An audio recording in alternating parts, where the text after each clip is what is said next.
Pentecostes. Quero agradecer a cada um e a todos. Alegria de rever o pastor Elterson. Agradecer a Deus pela vida da cantora Sulamita, seu esposo.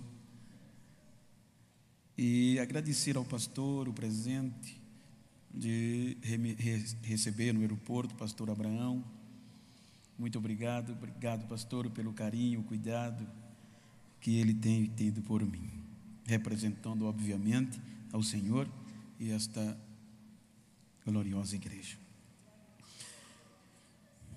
Queridos, reverenciando a todos que vieram antes e os que virão depois, já quero dizer-lhes que sou imerecedor de fazer parte do mesmo grupo de pessoas que tem ocupado esta tribuna para ministrar a palavra. Isso eleva mais a minha gratidão a Deus e reverência àqueles que assim estão, exclusivas missionárias.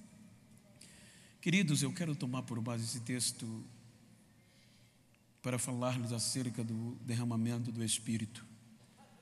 E gostaria de falar-lhes sobre última instância, se fosse dar o tema. Quando nós analisamos o texto, me permita contextualizar outros dois escritores que fazem parte dos anais da história, da veracidade, da canonicidade da Bíblia, que são Isaías e Ezequiel. Pois quero tornar um pouco o meio não complicado, mas sei que o livro de Ezequiel tem alguns pormenores, mas dentro do entendimento, obviamente bíblico, eu gostaria de tomar por base algo que Deus mostra a Ezequiel acerca da eternidade. Salvo engano,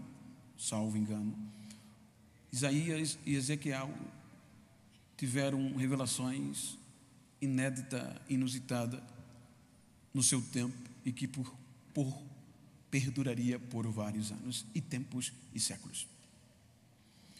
Quando nós analisamos o livro de Ezequiel, capítulo 28, os irmãos observam que Deus abre o leque para trazer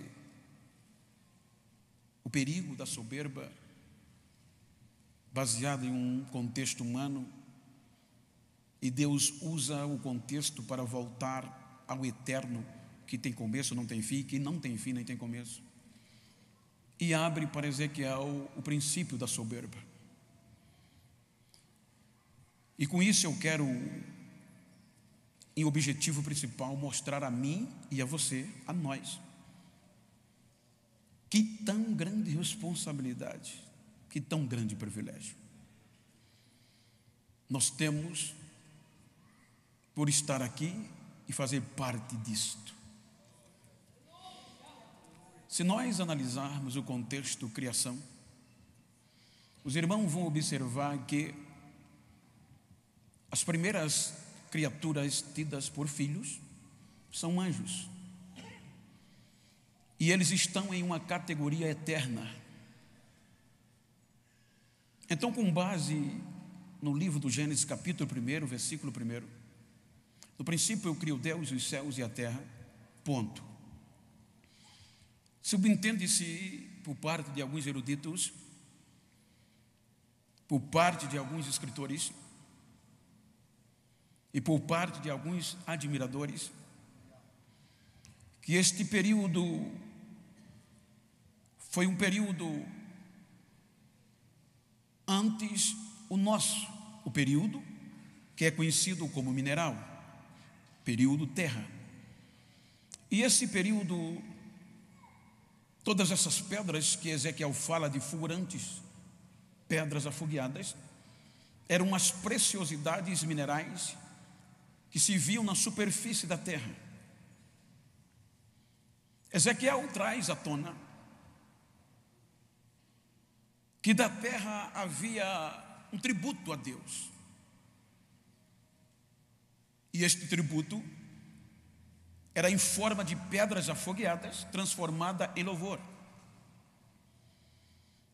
O capítulo 28, 18 de Ezequiel, ele trata de algo no plural chamado santuários.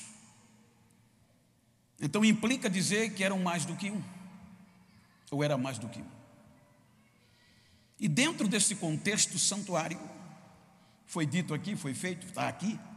Os irmãos vão te convir que tem aqui o templo sede, mas ligado aqui tem várias congregações, que no linguajar espiritual são santuários.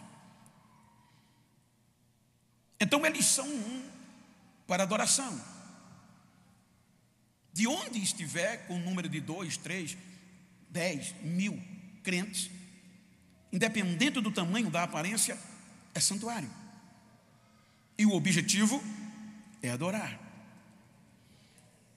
Então, dentro do livro, capítulo 28 de Ezequiel, suponho, eu acredito como teólogo e como leitor da Bíblia, sem heresia, dentro do discernimento.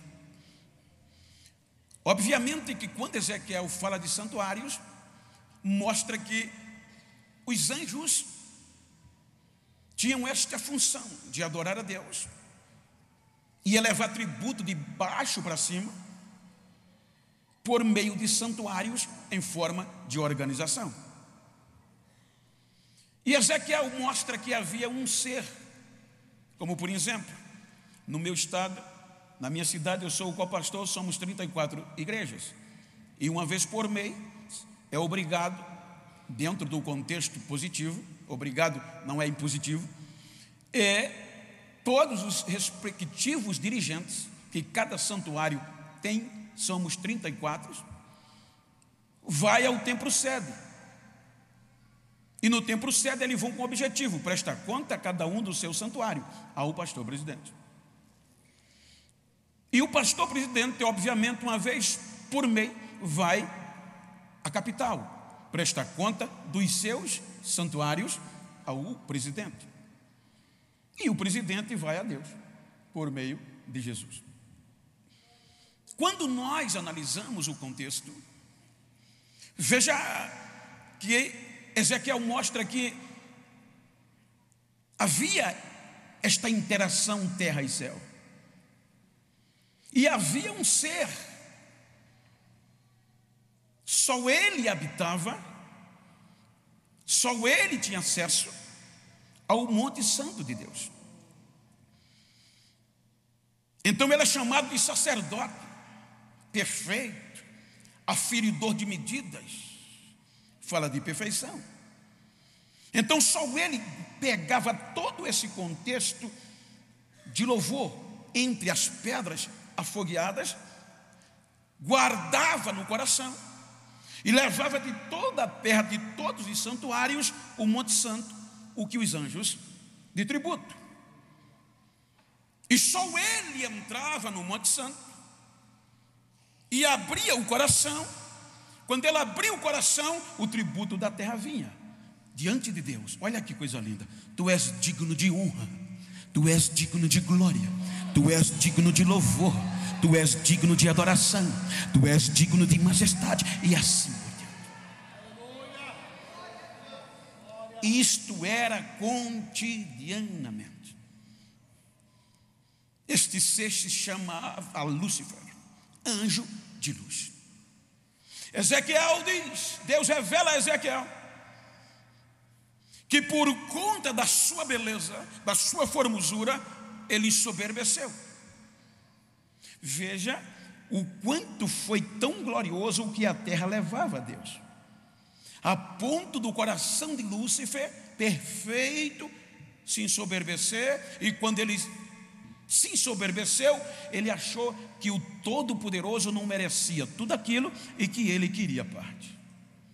Então Ezequiel diz que ele vai fazer o quê? Negociar.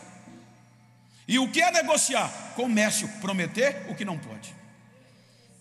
Então ele vai contaminar os dirigentes dos santuários, para que aquilo que eles elevavam de coração a Deus não era merecedor, e ele era tão quanto era Deus.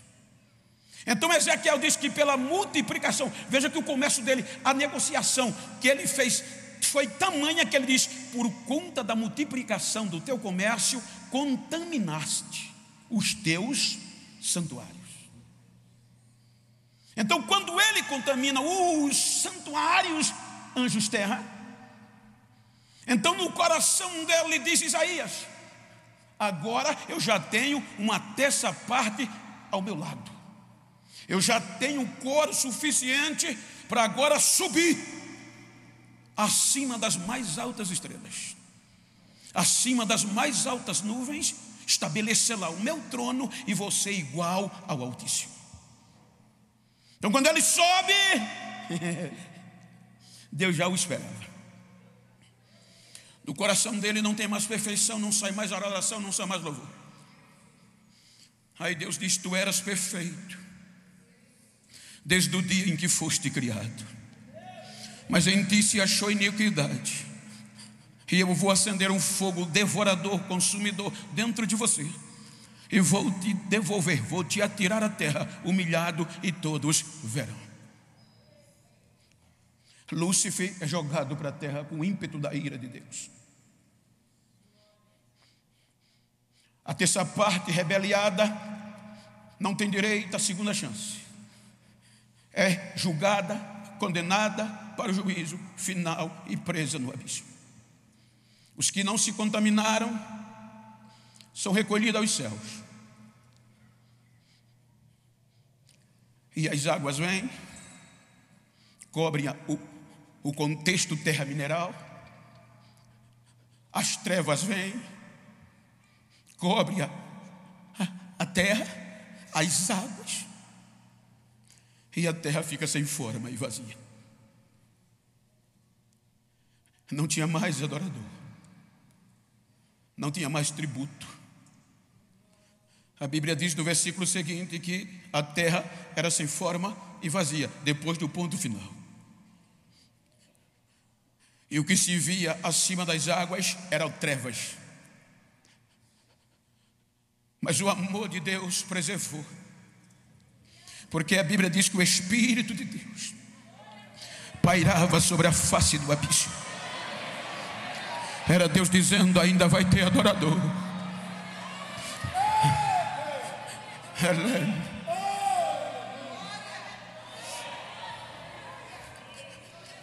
Passa tempos que não posso quantificar,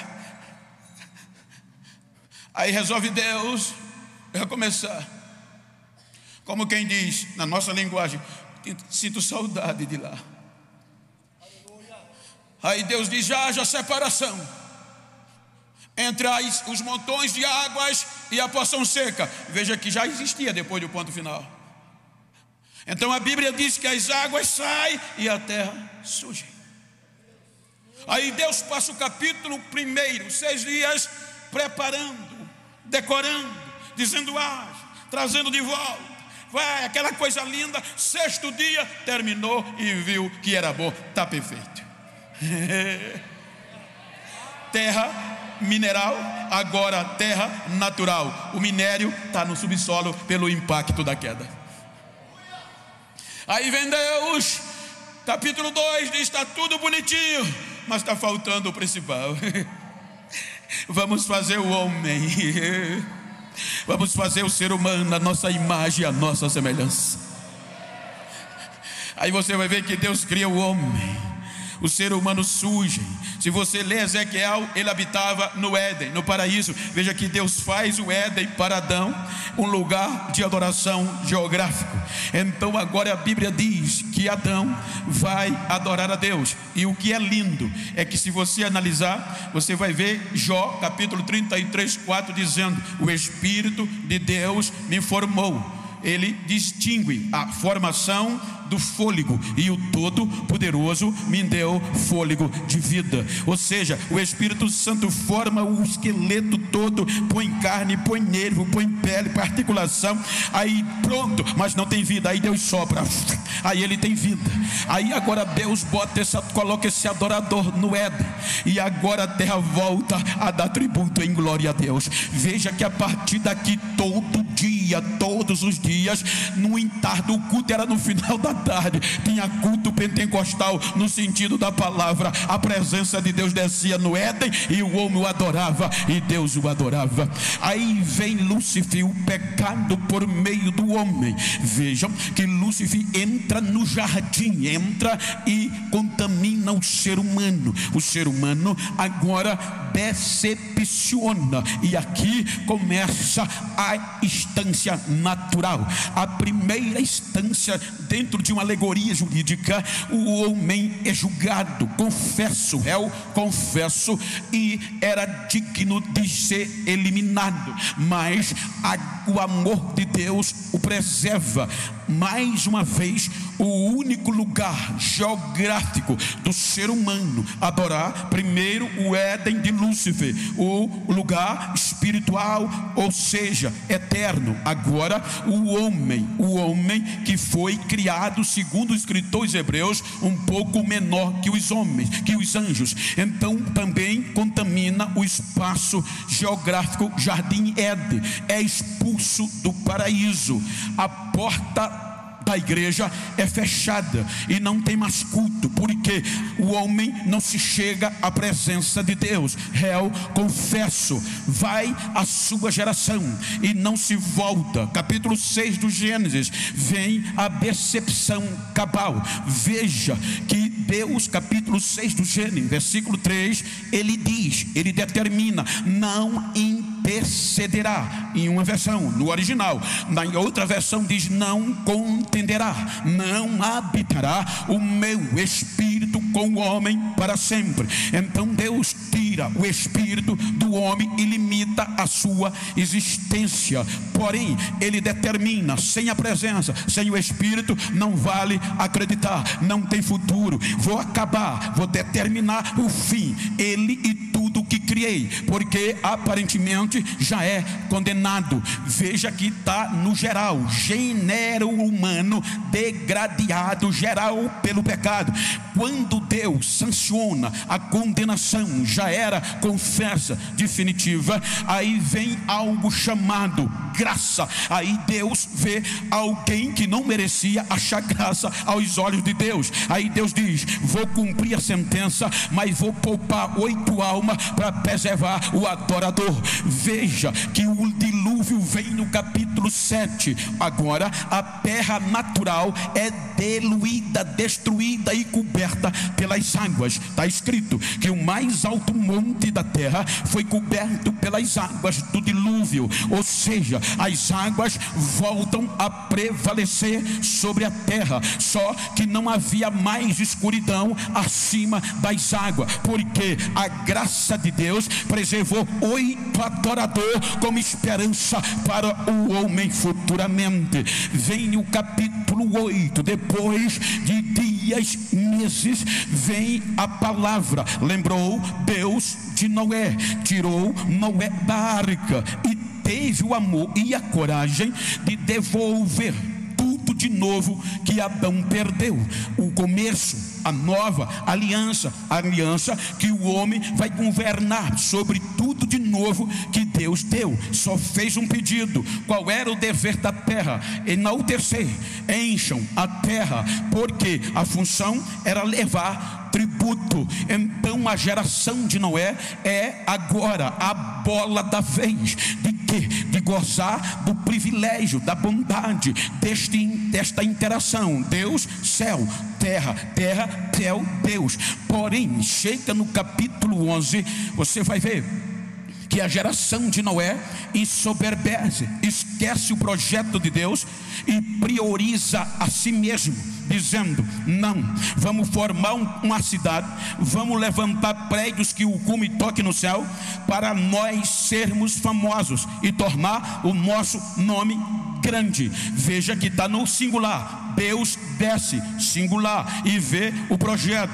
e diz: é perfeito, mas vai dar problema, porque não tem o meu nome em nenhum lugar dele. Aí volta, aí agora vá no plural: desçamos, desce, o Espírito vem e confunde o homem. Veja que o Espírito confunde a mente humana, eles não entendem mais um ao outro, não falam mais a mesma língua e se espalham. O projeto é embargado, o homem perde o relacionamento céu e terra. Aí vem o capítulo 12, aí Deus diz: não, eu não posso ficar sem ouvir louvor. Na minha versão, eu estou dizendo, dando vida o sermão. Talvez Deus disse: olha, eu não posso ver, não, a terra tem, eu tenho que ouvir louvor, adoração da terra, mas o meu espírito não está, o homem é carnal. Então o que é que Deus faz? Vem o capítulo 12, ele diz: eu vou fazer um projeto espiritual, aonde esse projeto vai ser meu e eu vou ser o seu dele, Deus dele. Então vai a Abraão, veja como ele começa o projeto de Abraão: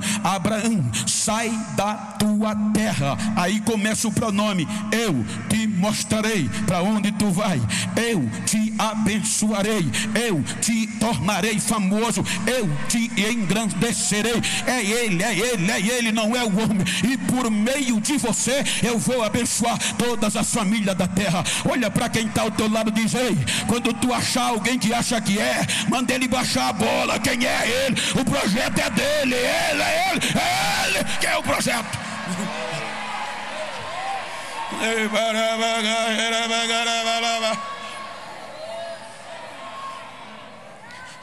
Veja que aí começa, quando Abraão sai, você vai ver altar, relacionamento, mas o Espírito não vinha. Todo Israel se desenvolve. Quando Israel se desenvolve por meio de Moisés, vem um lugar geográfico de adorar, o tabernáculo. Aonde montava o tabernáculo, Deus eleva um homem, o intercessor chamado Arão, o sacerdote, o sumo sacerdote, só ele. Lá no mineral, Lúcifer; no natural, Adão.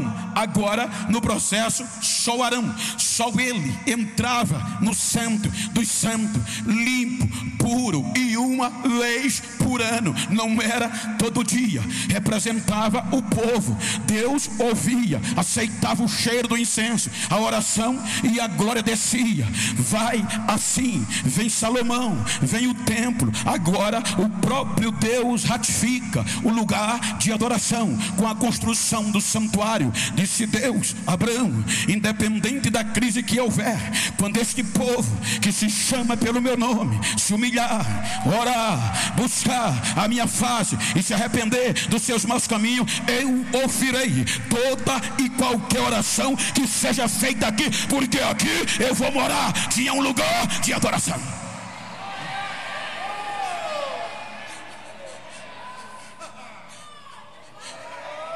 Mas o Espírito Santo não tinha liberdade, porque o pecado vinha e predominava.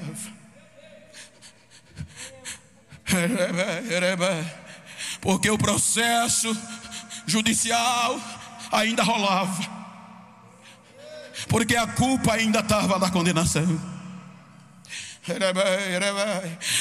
Veio o pecado, ludibria Israel. E Deus diz: Isaías, esse povo me honra com os lábios, mas o coração está longe de mim. Israel é punido, mas não toma jeito. Deus pede para recomeçar, ele recomeça, mas não é mais o mesmo. Os últimos 3 profetas do Velho Testamento foi só cobrança, não havia perfeição. As ofertas não eram originais, pastor Elton. Os animais do sacrifício eram aleijados, eles traziam os que não prestavam para Deus. Não havia relacionamento. Aí Deus disse: vou me calar. Meu Deus. Na linguagem bem rasteira, tem jeito não. Acabou. Não vou mandar mais profeta, não vou dar mais sonho, não vou mais relacionar com eles.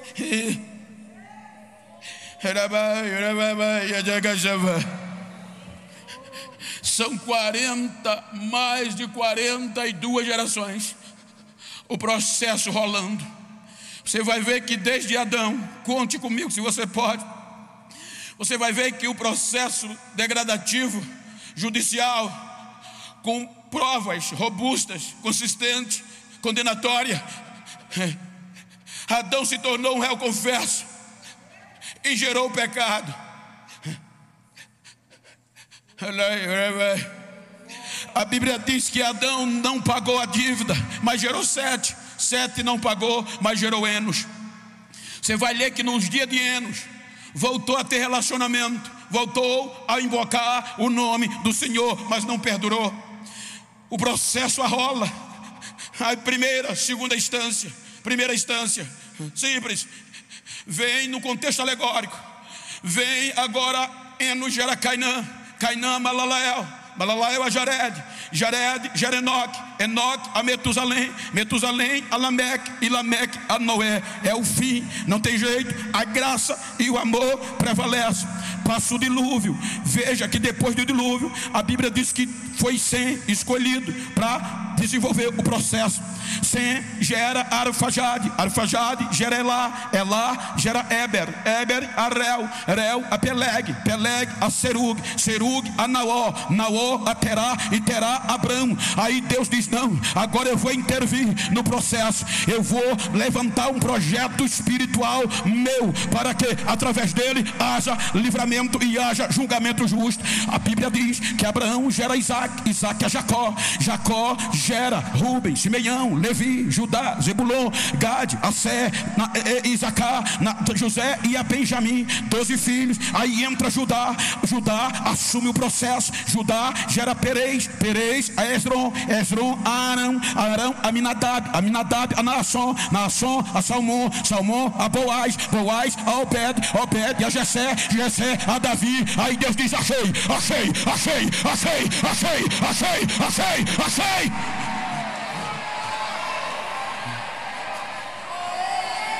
Mas o processo continua. O processo continua, porque Davi não venceu o pecado. É um dos únicos adoradores que o Espírito Santo tomava, mas por conta da fraqueza não permanecia. Mas Deus não desiste. O processo é arrolado. Vai para a segunda.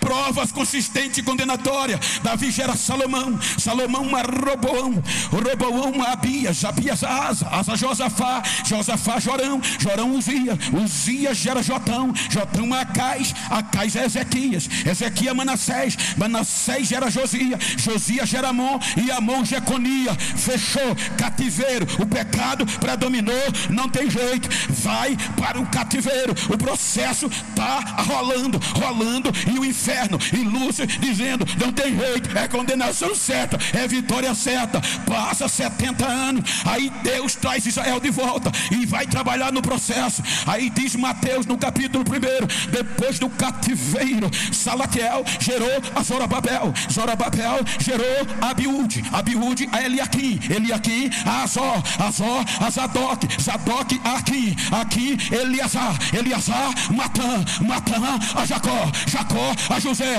o qual foi marido de Maria, o qual foi marido de Maria, o qual foi marido de Maria.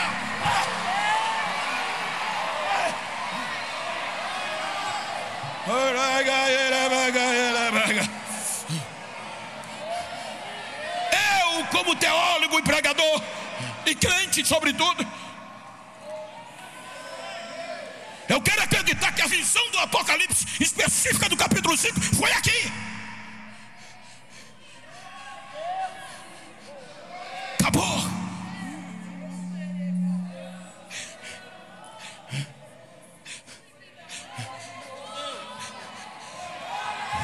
João começa a falar que viu armado no céu um trono. Julgamento. E no trono o Supremo.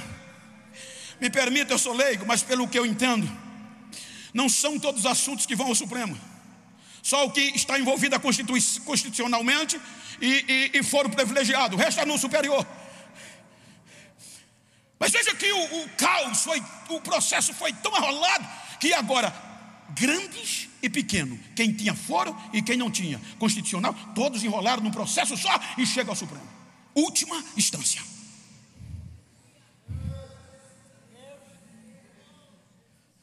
Então procura aí na terra.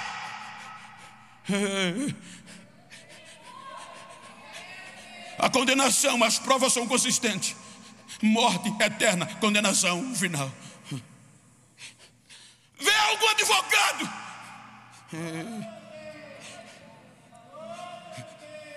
Vê se ainda há recursos. Procura na terra. Ninguém. Vai mais profundo, vai debaixo da terra. Ninguém, Senhor. Vasculha nos céus. Ninguém está disposto a pagar a pena, porque a condenação já é certa.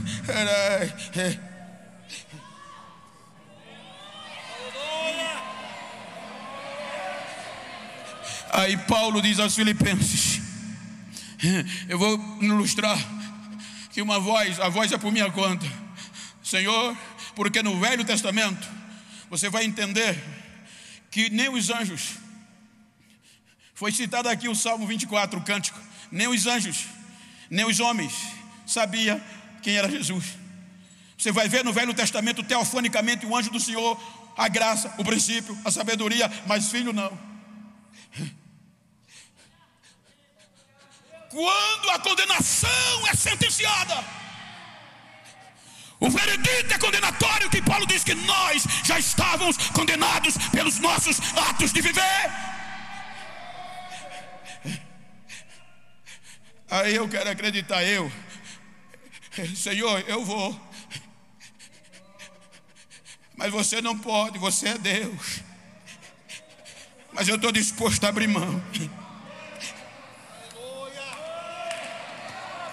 Eu vou me despojar da minha glória, e eu estou disposto a ir pagar a sentença, para que eles voltem a ter a tua presença, para que eles voltem a sentir a tua presença.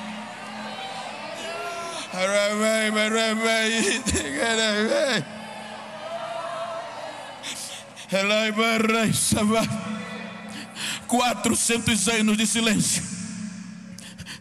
Aí vem Paulo dizendo aos Gálatas, cumprindo a plenitude dos tempos, Deus enviou o seu Filho unigênito, nascido de mulher, nascido sob a lei ou debaixo da lei, para resgatar todos aqueles que já estavam condenados pela lei.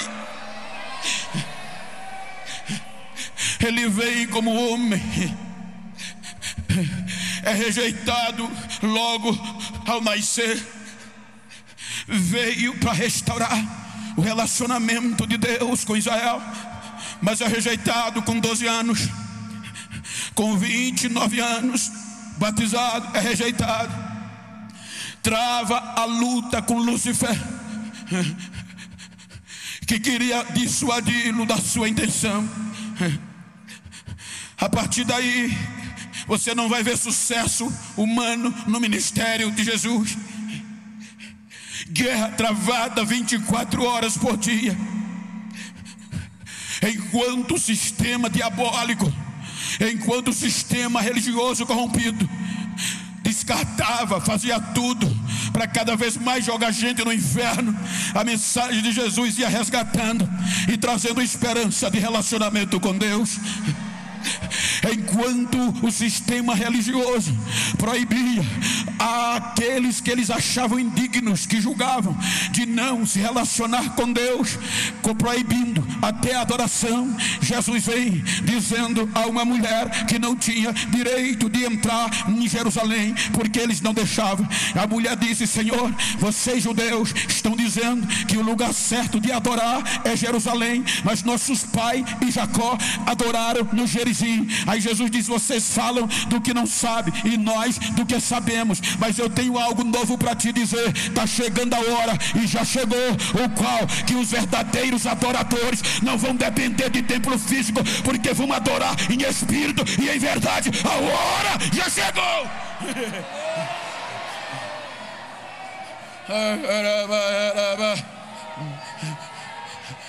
vai pagar a sentença.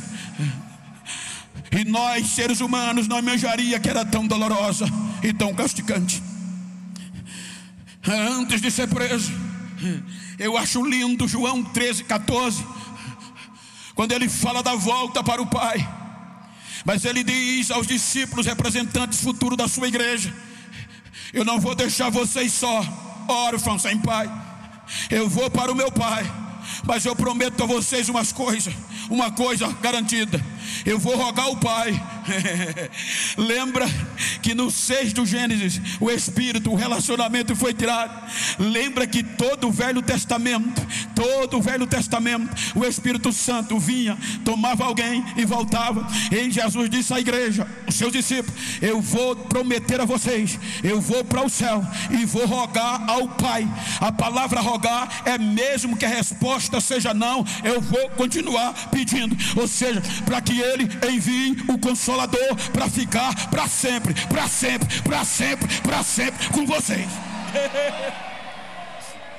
Por conta deste projeto, ele vai pagar a sentença. Veja que ele é condenado à morte, e a morte condenatória é de cruz. Por quê? Porque era o processo, a condenação.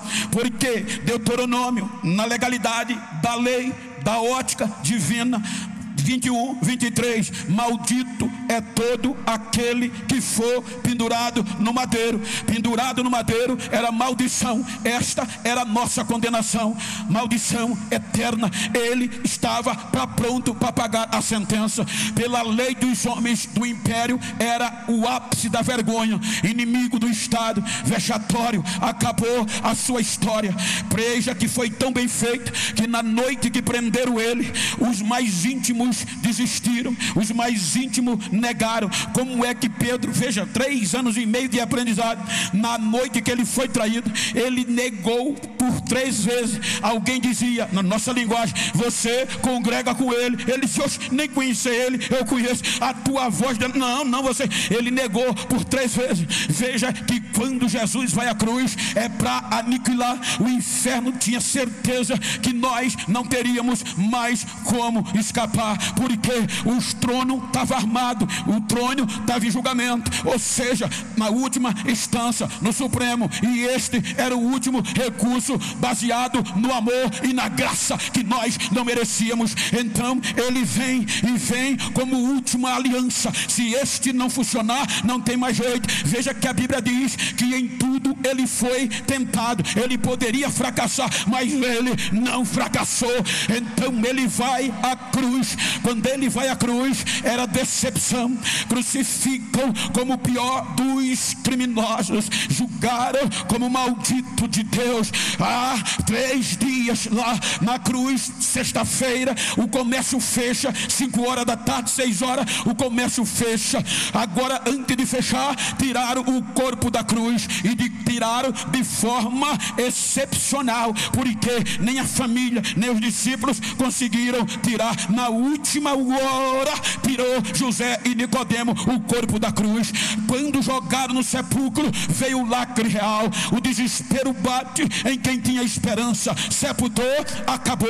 Esqueceram o que ele fez e a sua pregação. Aí veio o sábado, silêncio total, frustração total. Os discípulos desistiram, outros voltaram para casa. Vem a noite do sábado, o comércio de Israel abre em Jerusalém às 6 da noite do sábado, e rola a noite. Vem a noite do sábado, e cerca de alguns discípulos escondidos, com medo de serem denunciados. Então diz a Bíblia que pela manhã uma mulher tem coragem e chama outras mulheres: vamos ao mercado. Fazer o que? Está escuro, mas está funcionando. Vamos comprar bálsamo para embalsamar o resto mortais do corpo do nosso mestre. Não era esperança, era desespero. Elas vão no comércio, comprar o bálsamo, e ainda cedo chega no sepulcro. Quando ele chega no sepulcro, há um susto. A tampa, o lacre romano estava quebrado, era impossível. Quem teve coragem? O anjo de Deus. Quebra o lacre, rola a pedra, ela se assusta. Quando olha, entra, o túmulo está vazio, o choro vem, elas começam a chorar. Um anjo não foi capaz de convencer a ela e mudar o raciocínio. Por que vocês estão chorando? Procuram quem? A Jesus. O nome Jesus é comum lá. Aí o anjo diz: Jesus, o Cristo, esse mesmo, o nosso mestre, ele não está mais aqui. Lembre que ele pregou, ele já ressuscitou. Ele já voltou a viver.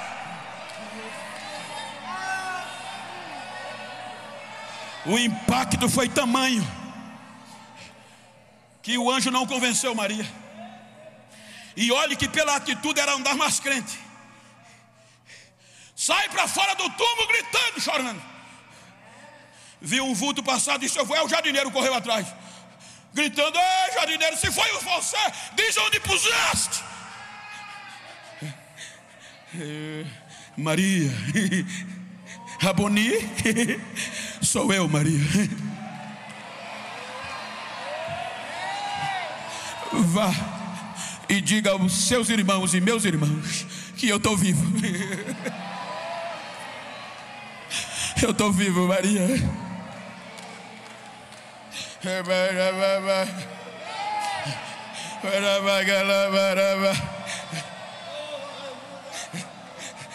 Passa 40 dias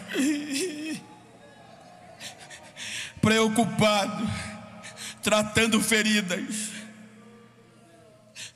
recuperando os que desistiram, motivando-os a continuar. 40 dias com eles, e diz a ele: ficar em Jerusalém. O lugar onde tudo deu errado. Ficar em Jerusalém. 10 dias, 40 dias. A Bíblia diz que ele é assunto aos céus. Aí foi falado aqui do Salmo, o Cântico 24. Veja como Davi começa, mostrando a plenitude cabal de Deus. O interessante é que quando ele fala da plenitude, ele vai falar do que sabia numa visão eterna e bélica. Veja que o Salmo 24, versículo 7 e 8, salvo engano, Davi dá um grito: levantai a cabeça, portais eterno. Eterno. Levantai as vossas portas, portais eternos, para que entre o Rei da Glória. Veja que quem ouviu os anjos não sabia quem era Jesus. Obrigado. Há questionamento: quem é este? O Rei da Glória, o Senhor poderoso na guerra e na batalha. Ele é o Senhor da glória. Levantai, ó portais eternos, as vossas cabeças. Sabe por que Davi estava dizendo? Gente, como dizem os pregadores, isso aqui não era para você ficar calado, não. Davi, ele guerreou muitas guerras. Davi, ele sabia o que era a chegada de um rei vitorioso, triunfante, diante dos portais de Jerusalém. Ele estava querendo dizer que por mais alto que fosse o portão e mais largo, eram insuficientes para conter a glória de um rei vitorioso quando chegava da batalha. Aí ele estava gritando: alargue portais da eternidade, rasgue, aumente mais, alargue mais, levante, porque vai entrar o Rei da Glória. Quem é este Rei da Glória? De novo, Davi diz: é o Senhor dos Exércitos, Ele é o Rei da Glória. Ele vai entrar, Ele vai entrar.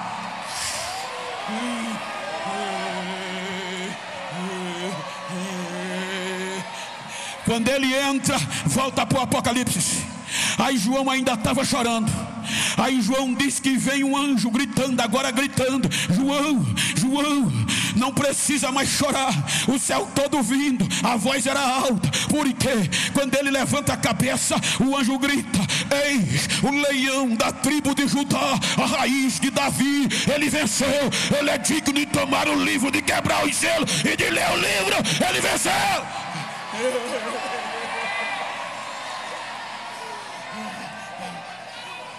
Veja, gente, biblicamente, pela primeira vez, os 4 seres viventes e os 24 anciões.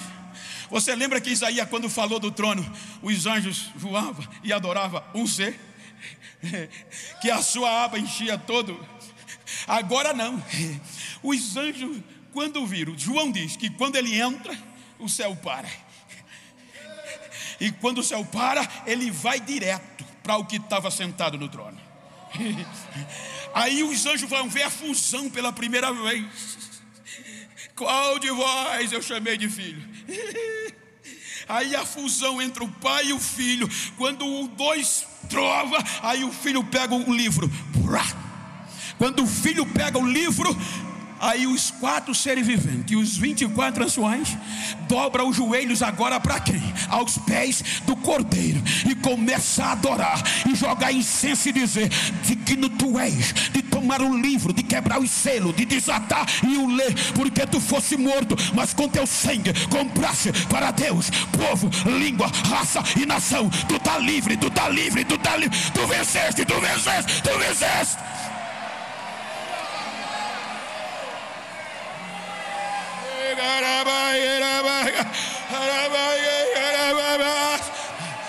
Aí João diz que o céu para. Veja que João vai continuar dizendo que ouviu vozes de anjos, miríades, toda classe de anjo cantavam o Cordeiro, milhares e milhares. O céu em peso parou para adorar. Aí quando eles adoram, pensamento próprio, aí Deus diz: espera aí, está desigual, está faltando alguma coisa. No Éden de Lúcifer só ele subia. No Éden Deus descia para Adão. Em Jerusalém só o sumo sacerdote. Agora só o céu adorando. Aí Deus disse: não, vamos equilibrar isso aqui. Veja que está escrito 5 por diante, 5 versículo até o 10. Aí João diz que Deus dá ordem: Senhor, o que é que a gente faz? Escrevam um cântico novo, um hino novo. Mas como? E nesse hino novo, chame os peixes, chame as aves, chame quem está no céu, quem está na terra e debaixo da terra. Chame para adorar, que agora não tem mais limite. Aí João disse que ouviu do céu, da terra, de debaixo da terra, do ar, do mar, de onde tinha fôlego, vozes entrando no céu, cantando um novo cântico, dizendo: digno é o que está sentado no trono e o Cordeiro que foi morto e reviveu. Ele é digno de honra, ele é digno de glória, de majestade. Ele é digno, ele é digno, ele é digno, porque ele venceu, ele venceu.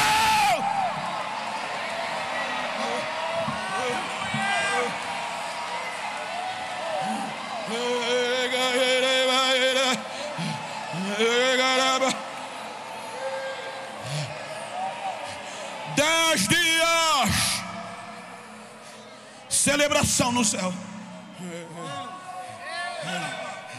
10 dias termina a celebração.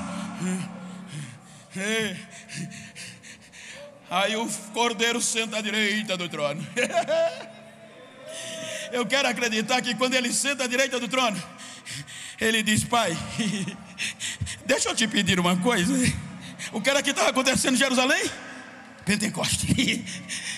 Eu prometi a eles que o Senhor ia derramar o Espírito, e é para ficar para sempre com eles. É agora.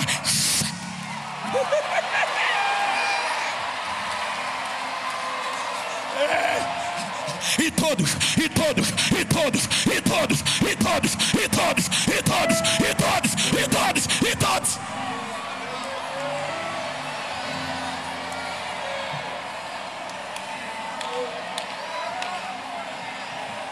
Agora olha o que ele faz. O Espírito. Você lembra que no capítulo 11, Quando Satanás ganhava toda a audiência, o Espírito confundiu a língua dos homens, espalhou. Agora em Jerusalém, o que é que Lucas diz? Estavam em Jerusalém homens de todas as nações debaixo do céu. Todos. Todos. Jefitita, Camita, todos representantes de todas as línguas, que foi confundindo em Gênesis, estavam em Jerusalém naquele dia do Pentecostes. Quando o Espírito desce, quem já foi lá como eu fui, gente, é impossível na ótica humana cerca de 120 crentes fazer tanto barulho que para atingir cerca de, vamos partir do pressuposto 6 mil pessoas, se quase 3 mil se converteu, vamos botar para 6. Quando o Espírito desce, estavam todos reunidos, tanto os discípulos como todas as nações, e eles começaram a falar línguas repartidas como de fogo, glorificando, magnificando o que Deus era e o que tinha feito. Aí quem falava árabe estava lá, quem falava elamita estava lá, quem falava alemão estava lá, quem falava árabe estava todo mundo lá, e ouviam simultaneamente cada um na sua língua. E começaram a ficar assustados e disseram: quem está ali? São indoutos, ou seja, não tem conhecimento da lei, nem estudo eles têm, são da Galileia. E como a gente está ouvindo eles falar na língua do nosso país? E correram para lá. Quando chega lá piorou, porque vem línguas repartidas como que de fogo. Aí ficaram besta. Aí o homem que estava disciplinado, o homem que tinha desviado, menos de 2 meses, já estava reconciliado, cheio de Deus, disse: quem vai pregar hoje sou eu. Quem vai pregar hoje sou eu. O irmão Pedro abre a boca, nem faz o convite. Quase 3 mil almas foram cheias do Espírito Santo de Deus.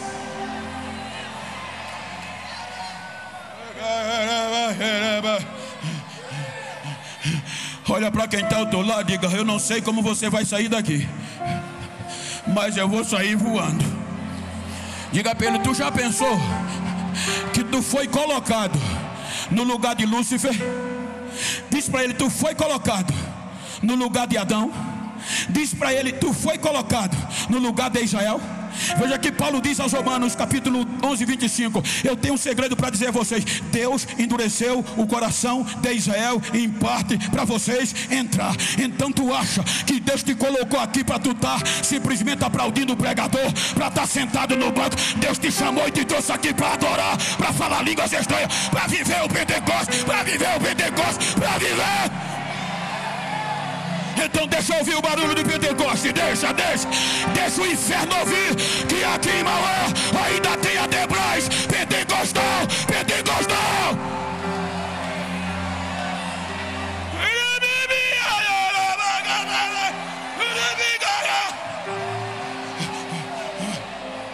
Fica de pé, por favor.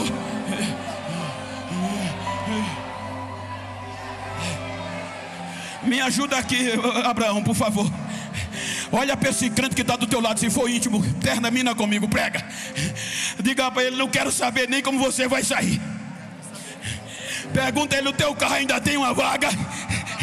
Prepara para me levar para casa, que eu quero sair daqui nos braços. Eu quero sair daqui cheio de Deus. Eu quero sair daqui pentecostal.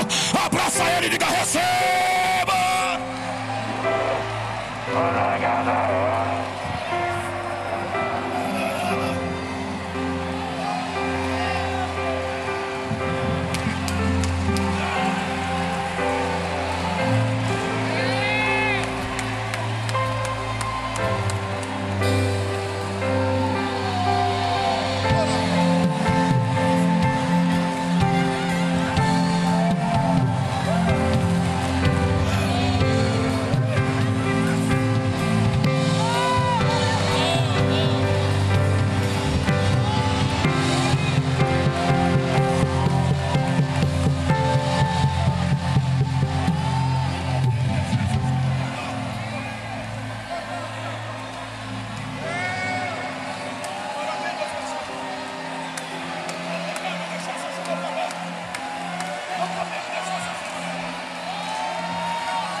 Minhas lamparinas estão acesas.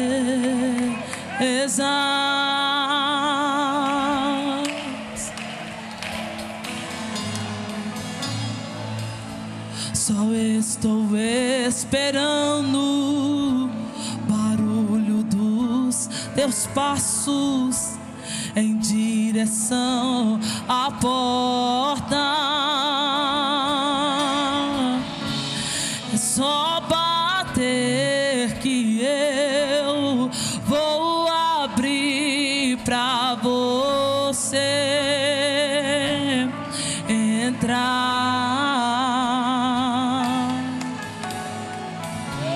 É só bater que eu vou abrir pra você entrar.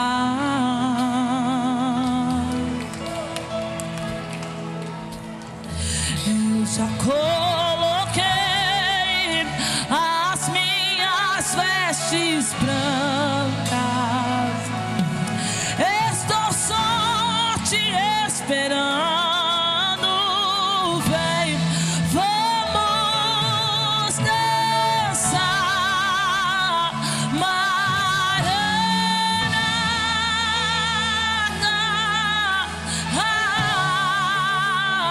Maranata. Eu já coloquei as minhas vestes brancas. Estou só te esperando. Vem, vamos dançar.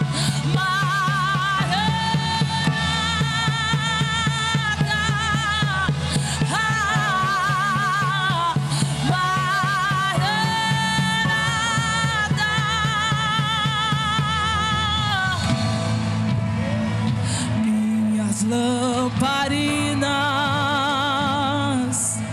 estão acesas.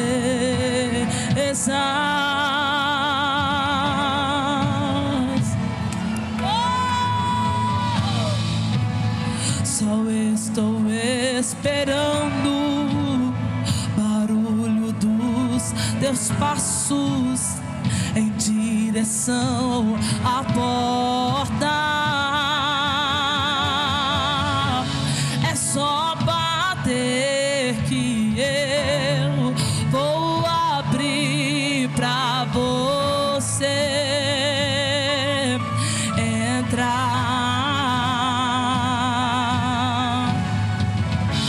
É só bater que eu vou abrir pra você entrar.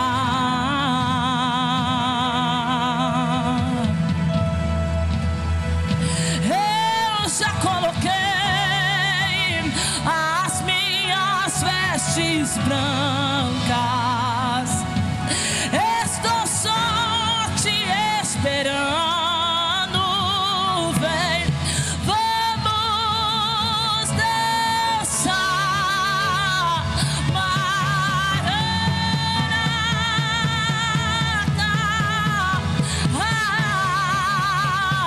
Maranata. Eu já coloquei as minhas vestes brancas. Estou só te esperando. Vem e vamos dançar.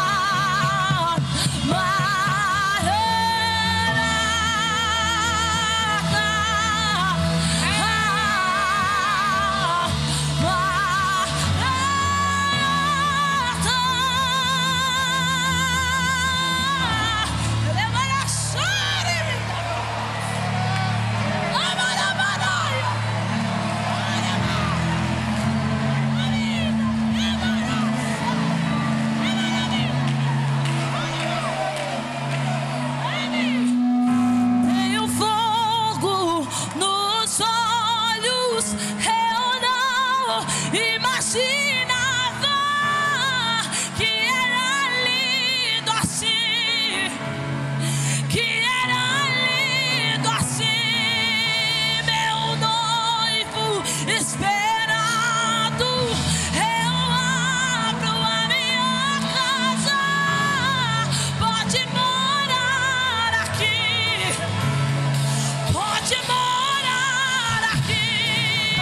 Tenho fogo nos olhos, eu não imaginava que era lindo assim, que era lindo assim, meu noivo espera.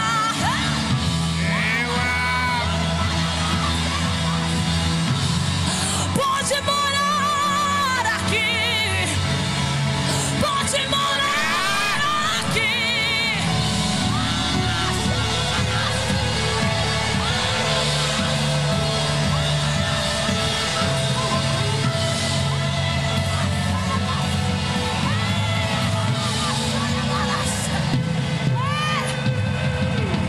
Tenho fogo nos olhos, eu não imaginava que era lindo assim, que era lindo assim, meu noivo esperado.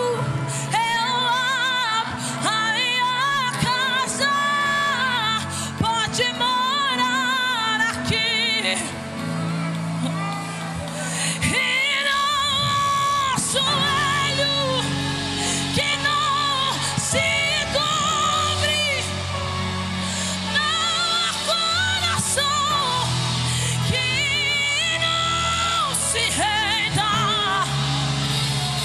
Ele é irresistível, ele é o meu amigo, ele é o meu amado, Jesus. E não há joelho que não se dobre, não há coração que não se renda. Ele é irresistível, ele é o meu amigo, ele é o meu amado, Jesus.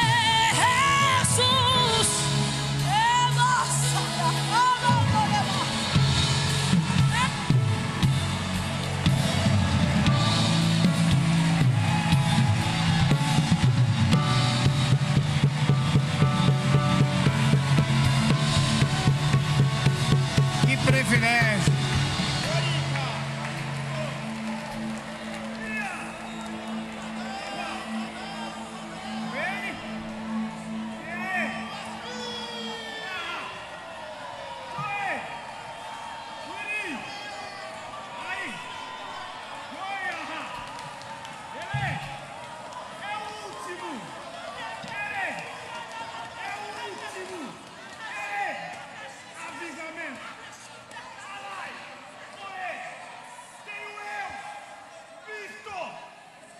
Povo, tenho eu visto o silêncio, tenho eu visto a idolatria. Digo para vós, é tempo de se manifestar, é tempo dos inocentes pregar a verdade, porque eu estou voltando, estou eu voltando, estou sarando a terra para a minha chegada. Preparai, preparai, preparai, é o último avivamento. Jovens, preparai. Crianças, jovens, adolescentes, preparai. Adultos, preparai. Anciões, descansai. Tô voltando, tô voltando, tô voltando. Os meus olhos são fogo. Os meus olhos são fogo. E digo: sararei esta terra, tocarei nesta cidade, estremecerei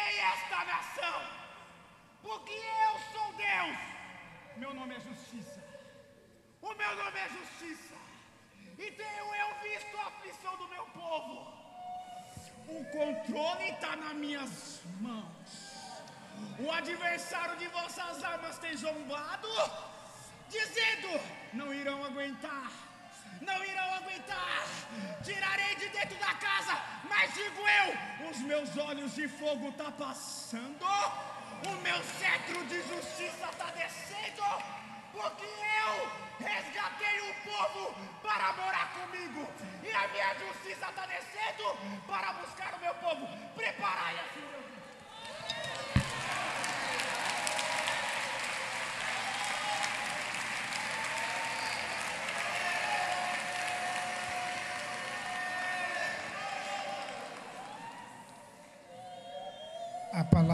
Deus.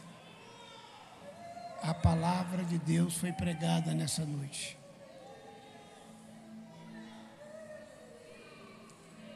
Somos privilegiados. Eu pergunto nesse instante, se tem alguém aqui que está distante dos caminhos do Senhor e quer voltar. Deus te fez para adorar a Ele. Deus não te fez para você ser dominado pelos vícios, pela mentira, pelo engano. Não. Deus te fez para a glória dEle. Isaías 43. Eu vos fiz, eu vos criei, eu vos formei para a minha glória, diz o Senhor.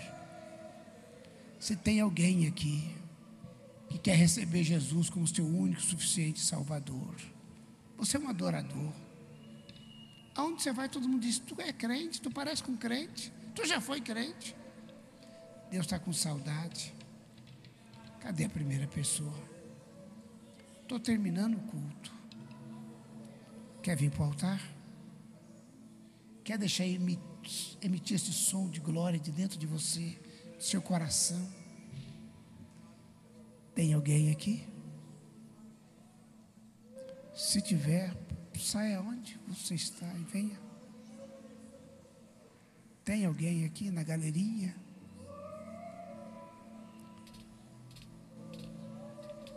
Vem colocar essas vestes brancas que a irmã Sulamita cantou. Eu já coloquei as minhas vestes brancas. Eu só estou te esperando, Senhor. Vem, vamos dançar.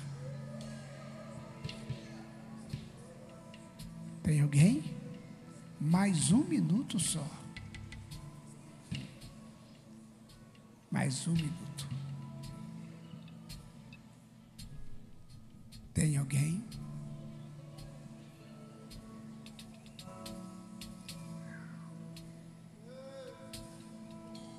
Mais um minuto. Mais um minuto. Se tiver, é só sair do seu lugar, ou levantando as suas mãos, dizendo: pastor, eu quero. Meu Deus. Tem alguém aqui, não é possível, irmão.